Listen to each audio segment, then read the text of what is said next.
we've seen now J.D. Vance escorting Charlie Kirk and his casket and all the horrible imagery that came from that. But at least there's, you don't want to say there's good news because it's not good news, but at least there is an update in the right direction. And that is that the suspected assassin has been detained and arrested. This was Tyler Robinson, again, age 22 from Utah, turned himself in after being recognized, I believe, by his family members who recognized that it was him. And just a horrible situation once again, but at least maybe people can rest a little easier knowing that this isn't a open manhunt at this moment. I'm sure more information will come out on this. But again, very politically motivated. It's becoming very clear that it was politically motivated, and that's where we are. This is a 22-year-old from Utah, did not attend Utah Valley University where the shooting occurred, apparently had no party affiliation and did not vote in the two most recent elections. However, family members told law enforcement he had become increasingly political over the past few years, and recently he talked with family members at a dinner about Charlie Kirk coming to Utah Valley University and discussed why he didn't like him and his viewpoints. And they quoted the family member saying that he said Kirk was full of hate and spreading hate.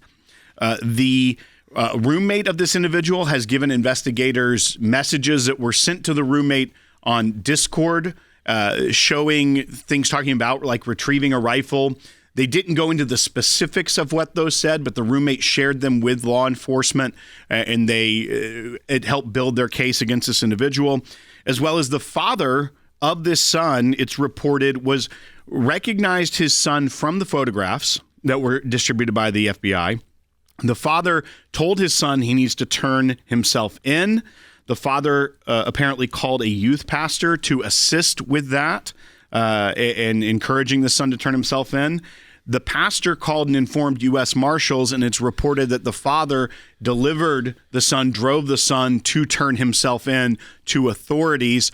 This is one of those where you normally, after one of these horrific events, don't end up getting to see someone in custody and there being a trial and justice coming for it. I think that the assumption will be based on the writings and everything that's come out that this from someone who will plead some form of mental insanity or illness. But the problem is if you're willing to take the life of somebody, that should probably be less than enough. Of course, you're mentally unstable. Yes, but also and not some sort of obsessive with anti-fascism. So not someone who wasn't able to educate themselves kind of deeply, actually did deep dives into the anti-fascist movement against the Nazis, and then used the rhetoric that's been used to identify so many of us on the right in the MAGA world as fascist, and took then the anti-fascist, even like the 1940s we're talking about, language like that was written on these bullet cases. You would really have to know. Yeah, I mean, you'd have to take it. So are you insane or are you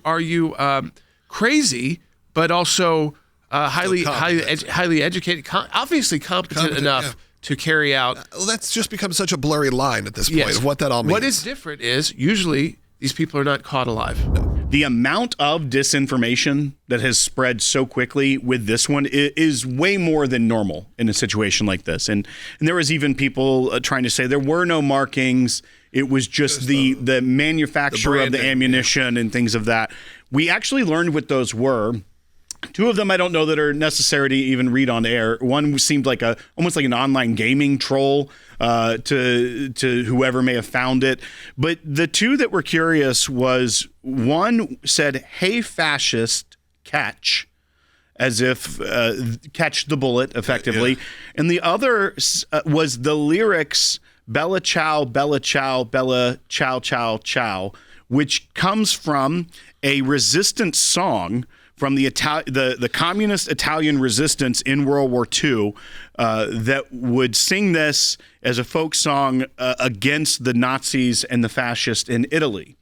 So when you're looking at motive here, one of the biggest prevailing motives here is that he was hearing that people that are of the MAGA movement, Charlie Kirk, President Trump, all of that rhetoric that they are Nazis, they are fascist, they are a threat to democracy, is what was resonating with this individual that they had said had become increasingly political over the last few years. That's from the family, that he hadn't, before that, he hadn't voted in the last two elections, was not registered as a partisan in the state of Utah.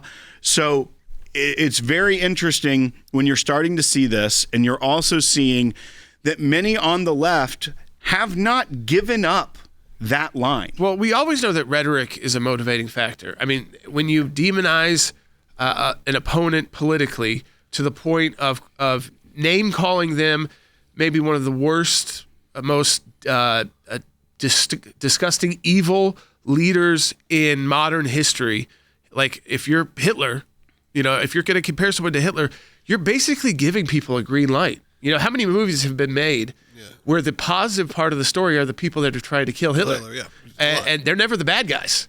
Yeah. And so if you try to sometimes fictionally, they succeed. Yeah, and if you try to make your fellow Americans who have a different political view than you and are part of one of the two major, not fringe political parties, but are part of one of the two major political parties, if you demonized to that point, does everyone take that action that this individual did? No. But does it open the door to individuals who are already on the line and say, you know what, I'm gonna save my country. I'm gonna, and this is gonna be some kind of patriotic act. That is how I'm sure they interpret it, and they are again they're using language that's very dangerous. It appears, at least at this stage of it, that this will be the state's investigation and case. That this will be handled within Utah's court system. It does look like that. That is what the FBI was obviously involved. Kash Patel was there. He did not speak. In a lot of these, he was letting the state kind of take the lead. Oftentimes, there could be federal charges that would apply, but with a state that's got the death penalty, you weigh whether or not that's necessary or not. So we can see how all of that is, like you said, they've got 3 days. Right. I'm not even sure. I have to look under their system. The weekend might not count. So the 3 days might only be like today, and it might not. The second day might not be till Monday. Right.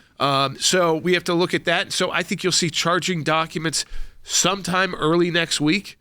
Monday would be the earliest if they count the weekend dates. A lot of courts don't, even if you're being held in prison, incarcerated. So it could be midweek. But I think, again, this allows people after today and this news is out to shift back to remembering the loss. As well. And the rhetoric that we've got to change. That doesn't mean we can't be tough. I don't want people to take that. Yeah. I don't think Charlie Kirk would say, don't fight for what you believe in. No, we're not going to. No, it's you don't use war language and Nazi language against fellow Americans who are running in the electoral process.